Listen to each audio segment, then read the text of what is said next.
ইয়াতে যিমানখিনি আছে আমাৰ বিয়লৈ আছে। আমি কালি এটা লেটাৰৰ কথা শুনিছোঁ যে আমাৰ বিয়লৰ পৰা অব্যাহত কৰিবৰ কাৰণে চেষ্টা কৰি আছে, কিন্তু সেইটো শুনি আমি বহুত চিন্তিত হৈ পৰিছোঁ। যিহেতু আমি 2008ৰ পৰা বিয়লৰ কাম চলাই আছোঁ আৰু আমি চলাই থাকিম। গতিকে আমি চৰকাৰক অনুৰোধ কৰোঁ। নমস্কাৰ বন্ধু-বান্ধৱীসকল, স্বাগতম জনাইছোঁ টিৰিং টেলছৰ অন্য এটি বিশেষ ভিডিঅ'লৈ। আজিৰ এই যিটো ভিডিঅ' আছে সেই ভিডিঅ'টো হ'ব অংগনবাড়ীৰ ওপৰত। মানে কি গোটেইখিনি কথা আপোনালোকে ভিডিঅ'টো চাই থাকিলে গম পাব। তো আহক আজিৰ এই ভিডিঅ'টো আমি আৰম্ভ কৰোঁ।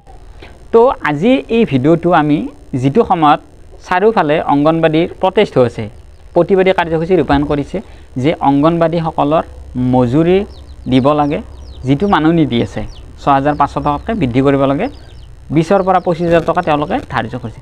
সেই সময়তে আজি গোটেই অসম বুলিয়ে ক'বলৈ বেছিকৈ ধুবুৰী ছাইডত কি হয় যে BLO তেওঁলোকক মানে অপসাৰণ কৰিব খুজিছে, মানে চাকৰিৰ পৰা এতিয়া তেওঁলোকৰ যিটো হেৰি আছে তাৰ পৰা অব্যাহতি দিব বিচাৰিছে। তেওঁলোকে কৈছে যে 2008 চনৰ পৰা আমি এতিয়ালৈকে BLOৰ দায়িত্ব আছোঁ। আচলতে কি BLO আপোনালোকে সেইটো নাজানো, মই কৈ দিওঁ।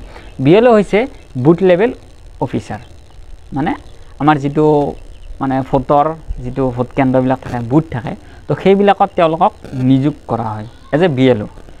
এতিয়া কামবিলাক কি তেওঁলোকৰ, যেতিয়া কোনোবা এজন মানে ব্যক্তি ভোটৰ কাৰণে তেওঁ যদি এলিজিবল হ'ব, তেতিয়া তেওঁৰ নামত ভোটৰ ইলেকশ্যনৰ আগে আগে, নিৰ্বাচনৰ আগে আগে তেওঁলোকৰ কি আহে, ভোটৰ মানে এখন মানে সৰু কাগজ এখন আহে ভোটৰ মানে হেৰি কৰা। তো সেইবিলাক বিতৰণ কৰা, প্লাছ মানে যিখিনি এইটো কি বুলি কয় লোকপিয়ল কৰাত আৰু অন্যান্য কিছুমান কাম থাকে ইলেকশ্যন ৰিলেটেড, সেইবিলাকক তেওঁলোকক BLOবিলাকক দায়িত্ব দিয়া। আজি সেই BLOবিলাকক তেওঁলোকৰ সেই চাকৰিৰ পৰা আপোনালোকে চাই ল'ব কেনেকৈ প্ৰতিবাদ কৰিছে তেওঁলোকে। আগতে যিবিলাক BLOৰ কাম আছিল বহুত হাৰ্ড আছিল, বহুত কঠিন আছিল। এতিয়াতো অনলাইনত কৰা হৈছিল, এতিয়া অনলাইনত কৰিব লাগে। গতিকে ইমান কষ্ট কৰি অহাৰ পিছত ইমান সুবিধা আহিছে, এতিয়া আমি BLOৰ অব্যাহত ল'ব নোখোজোঁ। বিশেষ সূত্ৰে জানিব পৰা মতে আমি কালিও শুনা পাইছোঁ যে আমাক BLOৰ পৰা অব্যাহত দিব বিচাৰিছে। চৰকাৰক অনুৰোধ জনাইছোঁ যাতে মোৰ কামখিনি BLO হিচাপে থাকি যাব পাৰে। আমি ধুবুৰী জিলা যে তেওঁলোকক প্ৰতিবাদ কৰিব লগা বাধ্য হৈছে। তেওঁলোকে কৈছে যে আমাক 2008 চনৰ পৰা যিহেতু আমি নিয়োগ হৈ আছোঁ, আমাক অপসাৰিত নকৰিব, আমাক অব্যাহতি নিদিব। কিহৰ কাৰণে? কাৰণ তেওঁলোকে কৈছে যে 2008 চনৰ পৰা তেওঁলোকে অফলাইন যোগে কামবিলাক কৰি আছিল, যিটো সময়ত কষ্টৰে কামবিলাক কৰিছিল তেওঁলোকে, সেই সময়ৰ পৰা আজি তেওঁলোকে অনলাইন প্ৰচেছটো পাইছে আৰু সেই সুবিধা তেওঁলোকে কষ্ট কৰিহে পাইছে। আজি সেইটোৰ পৰা যদি তেওঁলোকক যদি বহিষ্কাৰ কৰা হয়, তেওঁলোকে বহুতখিনি মানে অন্যায় হ'ব তেওঁলোকৰ লগত। সেইকাৰণে তেওঁলোকে বিনম্ৰভাৱে অনুৰোধ কৰিছে, আপোনালোকে চাই ল'ব, গোটেইখিনি বস্তু বুজি পাব যে অতি সোনকালে তেওঁলোকৰ এই যিটো উত্থাপন কৰিছে সেই কথাটো যাতে তেওঁলোক চৰকাৰে ঘূৰাই লয় আৰু তেওঁলোকক BLO পষ্টত মানে তেওঁলোকক ৰাখে, মানে বুথ লেভেল অফিচাৰ। এতিয়া আহিল আমাৰ গোটেই অসম জুৰি যিটো অংগনবাড়ী কৰ্মচাৰী সহায়িকাসকলৰ ওপৰত যিটো অত্যাচাৰ চলি আছে বুলিও ক'ব লাগিব। কাৰণ কি ইমানখিনি তেওঁলোকে মাত মাতি আছে, বহুত কথা উত্থাপন কৰিছে, কিন্তু তেওঁলোকৰ আৱাজটো যিমান পাৰে দবাই ৰখাৰ কাৰণে চেষ্টা কৰিছে।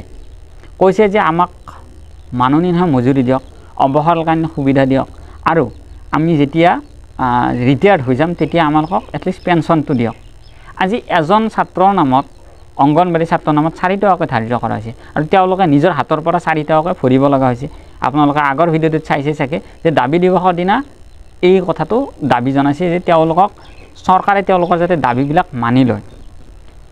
মই অনুৰোধ কৰিছোঁ যে এই কথাটো আপোনালোকে যিমান পাৰে শ্বেয়াৰ কৰিব, এই ভিডিঅ'টো শ্বেয়াৰ কৰিব, যাতে এইখিনি চৰকাৰক দৃষ্টিগোচৰ হয়, চৰকাৰে যাতে তেওঁলোকৰ ওপৰত এটা ভাল সিদ্ধান্ত লয়।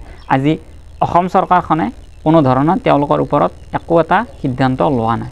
আজি চুবুৰীয়া দেশ ৱেষ্ট বেংগলত কলকাতাত কি কৰিছে বা আৰু অন্যান্য ঠাইত যি কৰিছে যে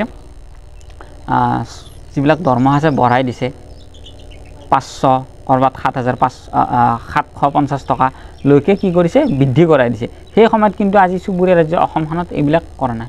আজি দেশখন গোটেই পুঁজিপতিৰ হাতত গতাই দিছে, কিন্তু তেওঁলোকৰ যিটো পাব লগা প্ৰাপ্য তেওঁলোকৰ ন্যায় সেইটোৰ পৰা তেওঁলোকে বঞ্চিত আছে। সেইকাৰণে মই চৰকাৰক বিনম্ৰ অনুৰোধ কৰিছোঁ যাতে তেওঁলোকক ন্যায় দিয়ে, তেওঁলোকে যাতে ন্যায় পায়, কষ্ট কৰি কেনে তেওঁলোকে যদি মজুৰিটো পায় তেওঁলোকৰ ঘৰ চলাত সুবিধা হ'ব। সেয়েহে মই অনুৰোধ জনাইছোঁ তেওঁলোকে যাতে ইয়াৰ ওপৰত সঠিক এটা সিদ্ধান্ত লয়।